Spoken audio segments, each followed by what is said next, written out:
Well, I think it was first thing that happened was I got word from a coworker who has some alerts sent to their phone about major news events, and he asked me if I had family in Connecticut. I said yeah, and he showed me on his phone the first kind of broadcasts that were coming out about it, and I saw Newtown, Connecticut. Now that's where my family lives now, most of them. So, I came in and checked the computer quickly and saw that the schools were on lockdown. They didn't know much at that point, but they knew that there had been a shooter or two.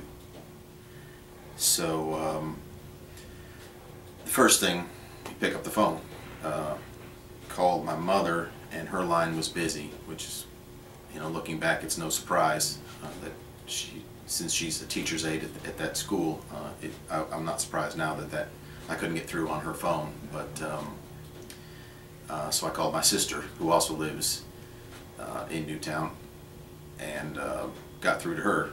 So luckily, there wasn't a long period of time where there was a lot of doubt that at least my close family was safe. My mother was leaving the grocery store to go into school and got the call that the school was locked down, so she turned around and went home to turn on the news, like I think most people were. My sister, I got word from her that her kids were, although they were in school, they were at another school in town, another elementary school, my two nieces, and they were safe, at least as safe as you can be when something like that happens. So, so my immediate fears were quelled, and then as the day went on, of course, we all learned that there was not two shooters, but one shooter. There was a lot of misinformation, a lot of bad reporting, I think, early on. Originally, it was the older brother. Originally, the mother of the shooter was a teacher at the school in the classroom, and they were reporting that he had walked in, killed her, and killed all those kids. And of course, that turned out to not be the case. She was not there, and the shooter was not Brian, the older brother. It was Adam. So that was all stuff that came out in the beginning that had us all worried, because there for a while everybody thought there was another shooter somewhere. But as the day went on and things started to become more apparent,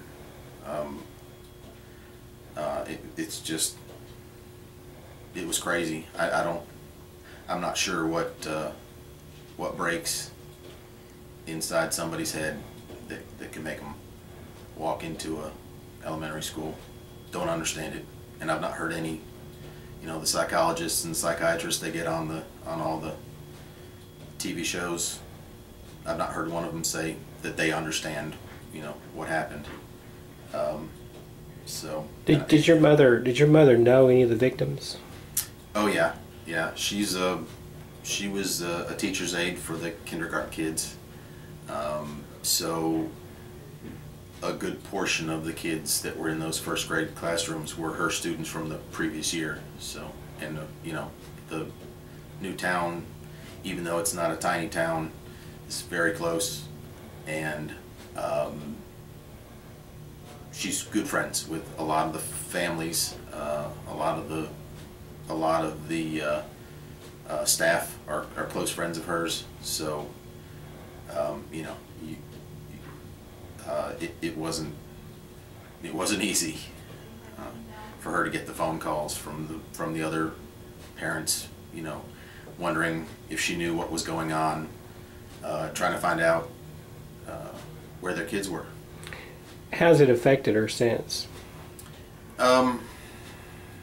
She's tough, but it hurts. I mean, that's something that even sitting here, I'll never forget. So I can only imagine how hard it is for her to have to deal with the looks on the parents' faces, and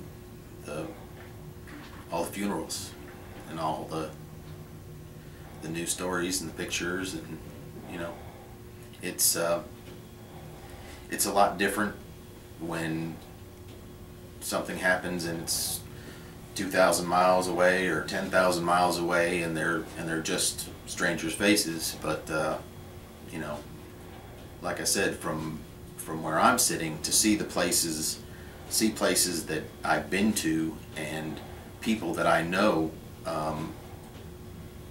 in just complete panic and turmoil and tragedy, it hits home.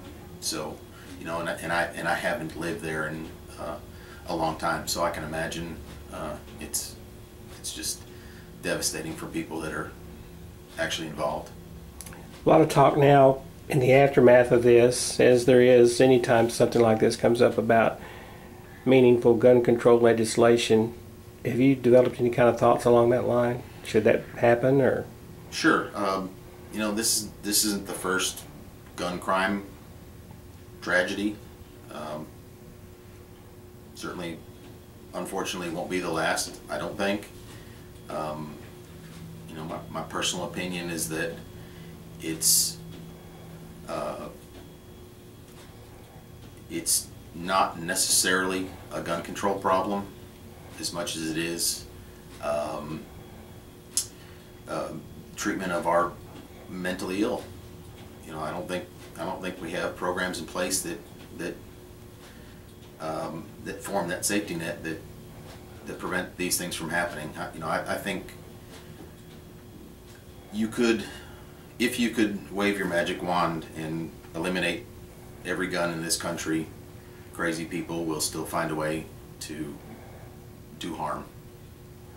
And you know, not saying that stricter gun control won't help, but the people that think that that's the cure for all of these violent acts, I think they're not being realistic. Are you concerned about your mom's emotional state now? You think she's going to weather this okay? Yeah. It's just reassuring to know that both my younger sisters and my older brother and their families are there. So, you know, had that not been the case, I probably would have had to seriously consider going up there for a little while. But you know, I'm getting reassurances from them that she's okay. So unless that changes, you know, and she's tough. You know, she raised 4 kids by herself, so I have no doubt she can manage. But it's hard to see her suffer. And what's her name? Jean Passero. Okay. Anything else you'd like to add? It's just sad. It's everybody's looking for an answer, and everybody's looking for a fix. And you know, we're a country that's reactive instead of proactive. So it's always let's fix this after it happens. And you know, I'd like to see that change, but you know, it's going to take more than me. And that community up there, is it very much like this community here? Is it quite different, or?